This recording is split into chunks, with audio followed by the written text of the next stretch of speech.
یه درد و دل بشنویم از یه برانداز ببینیم چی میگه. کجا این ارتشی های بی غیرت؟ کجا این ارتشی های بی غیرت؟ کجا این ارتشی های بی غیرت؟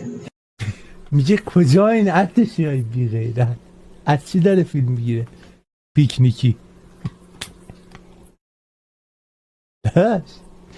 تا تو این پیکنیکی رو کم کنی 2 تا دود دیگه بگیری و سیگار رو روشن کنی، ارتشی ها هم میان کنار مردم وای میسن به بیت رهبری حمله میکنن.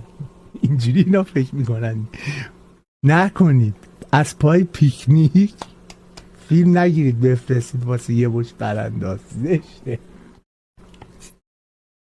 کجای ارتش داشت ول کن، چیزتو عوض کن، اونا رو که کامل عوض کن، ساقی و متو و همه اینا رو کلا بیخی. دوربین رو بیار بالا، چرا از پیکنیک